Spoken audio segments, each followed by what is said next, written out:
Hey everybody, welcome back to the channel. We're going to jump into this one real quick here. We're going to get right to the point. The bottom line here is I did something that not a lot of people are going to be happy with. And for those of you who don't like hurting comic books, you can move along now. Give it a count. Okay, that boot tapping was me assuming that you've moved along. For those of you who don't mind the idea of hurting comic books, you're going to like this one. I bound books. Bam, there it is. I went out and did something I've never done before. I took a bunch of comic books that I knew had very little intrinsic value, and I'm not running on some crazy false pretext that all of my books are worth bajillions of dollars. They're not. They are not. But these are ones that I like to read. So I said to myself, Tennessee fans, why don't you look into some binding companies and take some of these books and get them the heck out of here and get them bound? You've got a fancy library going on in your house now. Why wouldn't you do that? So I did. And I used a company called Houchen Bindery, which I think is, where is that? In Nebraska? Nebraska, I think. Mailed my books down. Now, it took a fair amount of time. Caveat that. Took a fair amount of time because they got to do their job.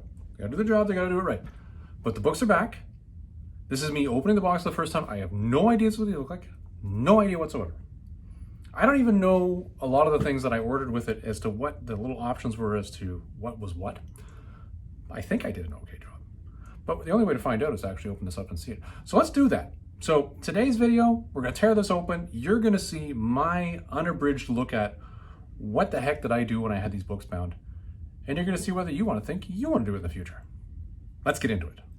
Okay, so let's get into this. So word to the wise here, or warning. I don't have my fancy knife with me today, so I got to use some scissors.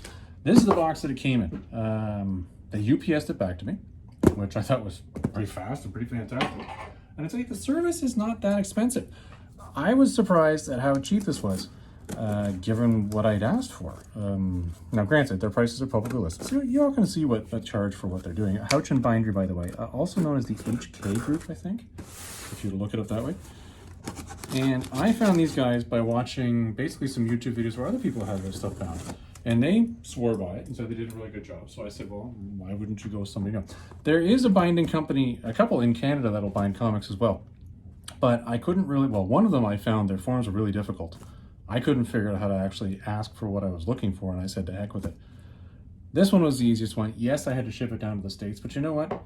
It was relatively simplistic to order. The forms were pretty easy to figure out. And what I liked about their website was when you're going through it, you can see, well, for example, well, what do you mean by this particular term? It actually has definitions that'll walk you through it, which I thought was really handy. For those of us who don't know, that was cool. So this is the first time I've done this. I have no idea how things are going to turn out. Warning. But we're also going to see what some of the choices I picked are actually pretty good. So today we're going to do just the opening and go through it. If you couldn't hear that because of the bubbles, let me repeat that. Today we're going to just go through the opening and go through it. I'll probably do a subsequent video on this where I walk through the options that I chose and how you could order this stuff in the future and what means what. Because I know that was where I really struggled with this one. Because I couldn't figure out, well, what do these terms mean? Because I'm not in binding, I don't know. Okay, so I got a bunch done here. Holy crap. Okay, let's start with something simple. Okay. This one I got plain hardback. This is, I remember the write-up on this talked about the fact that this is one that you do if you're going to have it in a library because it's really sturdy. 1990, the year this was published. The saga of the original Human Torch. I had this put along the side. Saga of the original Human Torch. And guess what? It is the 4-part series of the saga of the original Human Torch. Very cool. Oh, I guess this is, oh, these are my instructions. That's very cool. So I'll set this aside and I'll keep it with each book. Now with this, you'll notice that one of the things I did have the books trimmed. Can you see how that's relatively level shooting right across there? You can, and you can see it again that way. I did get a ribbon put inside it because that's how you keep what you're reading. That's very cool. So it trims it and it gives it a really clean look, and that's rock solid. That's very cool. I like that a lot. That's cool. Number one, this type. This one I think was actually the cheaper type of option that you could do. Very neat. Gives it very formal, like, hey, look at my library. Look at the stuff I've done in the book. Now, the rest of the stuff, I know I did this, and I did it with a set that is worth, in my mind, nothing. But it's a great reader set. And you can see these are colorful photos. And the reason why is because, well, here, I'll show you this side because they all went into one, okay?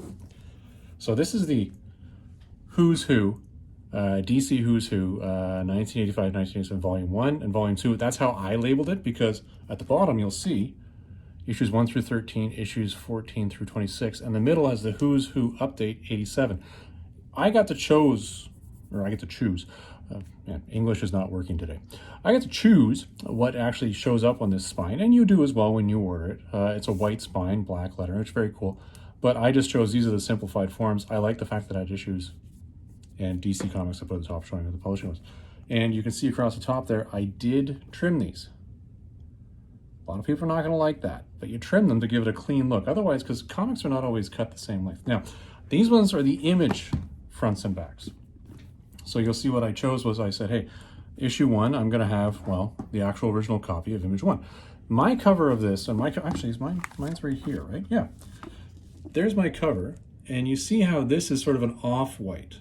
I actually added in instructions or requests where I said, can you whiten it when you do this? And you can clearly see they did that, because there's a bright white background here. It's very close to the actual white that they got on the binding.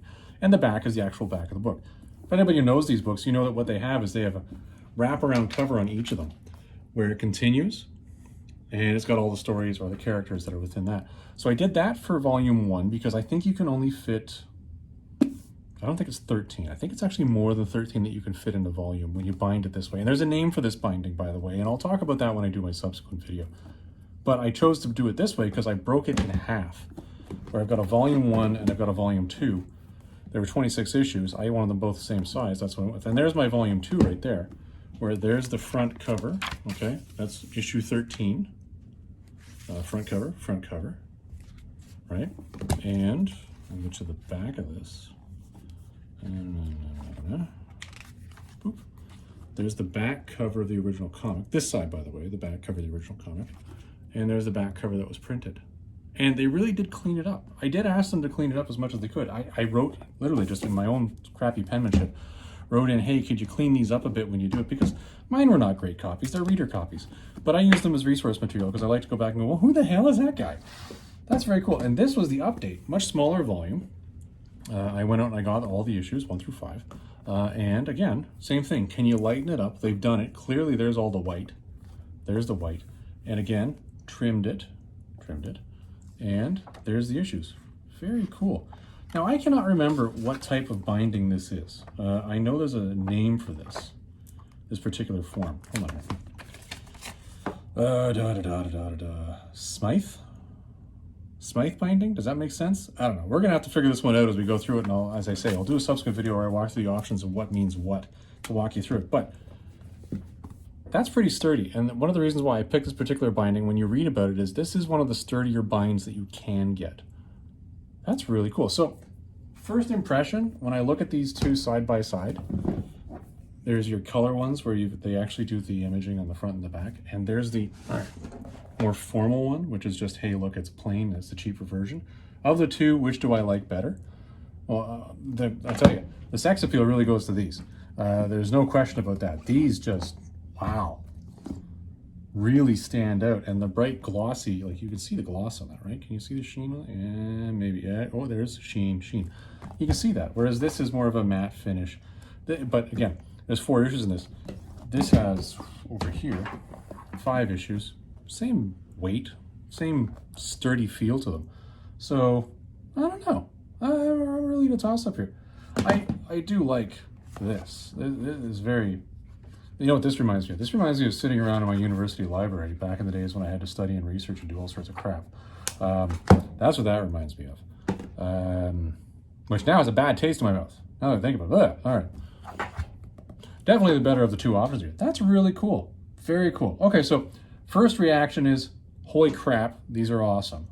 The guys at Houchen Bindery, wow. Like, first time I've seen it, first time I've done it, they were great. When it came to the end, they basically sent me an invoice that said, hey, here's your bill payment. Can you send it across? I went back and forth with them. We got the bill payment done. And even then, their customer service was fantastic. So for these guys, I give it thumbs up. Like, great job here on this, guys. Like, this is really stunning. I'm thoroughly impressed. So if, as I started the video and I mentioned, if you don't like hurting comic books, you probably don't want to watch this video. You didn't stick around, because in this process, yes, the staples come out and these are bound into the book. These are never coming out. Would you do this with really valuable books? Probably not. I know some collectors actually go out and they are buying old bound books because it's giving them copies of very valuable books within the bound editions. I get that. Is there a collectability to that?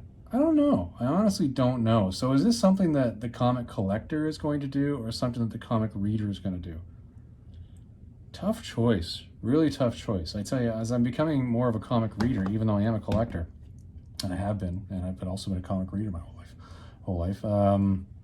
Maybe this is something that I'm going to start moving towards. This is pretty cool. I can tell you, I did this as a test, and I've got a couple other volumes already set to go at home where I've got complete runs, and I'm thinking, and they're not worth anything. So you're not losing anything, but you're getting really cool bound editions, which you can't get otherwise. Which is funny. I said you can't get otherwise, and yet I'm looking at the previews solicitation book the other day, and lo and behold, I believe it was the update. Yeah, the update. You can now get as a trade paperback. I'm like, well, son of a... Either way, I like mine better, thank you very much, because I did the work to actually collect all these issues, and I'm the one that actually made the decision of how they're going to be bound and did that. Very cool. So for anybody who's thinking about this and you're thinking about what company to use, Houchen Bindery, I've had one experience with them. It's been good. You know, maybe if I'm going with them 100 times, maybe they might irk me 1 or 2 times. But again, I don't have that many books. So I'm going to do this again. I will use Houchen Bindery again. For anybody who can recommend a Canadian bindery to me that's going to be easy to work with, by all means send me a message and I'll definitely take a look at it. But this was a good experience, and my initial reaction is, wow.